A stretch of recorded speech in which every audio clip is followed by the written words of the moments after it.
wabarakatuh. Perkenalkan, nama saya Ganesha Padana Nurjaman dari kelas 7C Manajemen. Saya akan menjelaskan materi bab 4 yang berjudul kekuatan dan kelemahan perusahaan.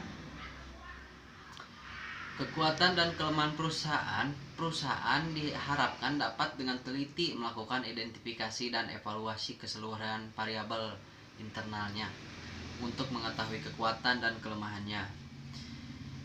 Identifikasi variabel internal yaitu berusaha mengetahui alasan yang menjadi suatu komponen menjadi faktor penentu, dan untuk keperluan tersebut tersedia beberapa antara lain.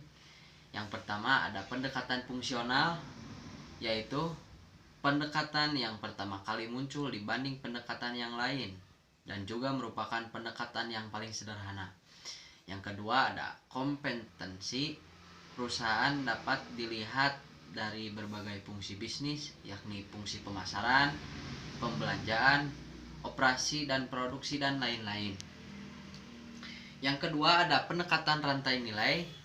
Tidak berbeda dengan pendekatan fungsional, pendekatan ini juga mencoba melakukan tugas disegrasi perusahaan untuk mengenali kekuatan dan kelemahan perusahaan. Yang ketiga ada pendekatan unit unggulan pesaing. Pokok pikiran ini pada dasarnya adalah usaha untuk menindaklanjuti pokok pikiran yang sebelumnya dikemukakan oleh Ansop tentang perlunya pendekatan baru dalam strategi bisnis. Yang keempat ada pendekatan PIMS.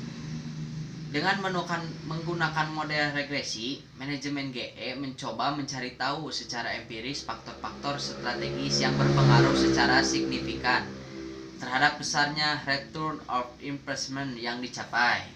Yang kelima ada pendekatan 7S.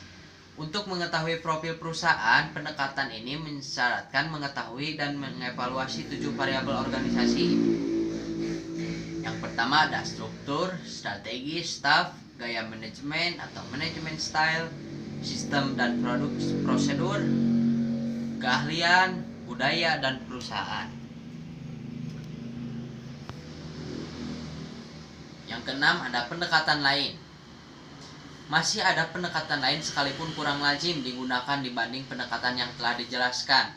Yang pertama ada analisis pendekatan keuangan, pendekatan manajemen, dan the human side of enterprise.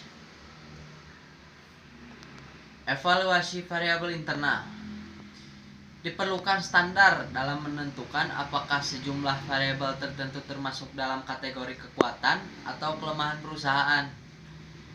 Tersedia 4 macam pendekatan yang dapat digunakan sebagai pedoman evaluasi. Nah, yang pertama ada perbandingan dengan kinerja dan kompensasi masa lalu.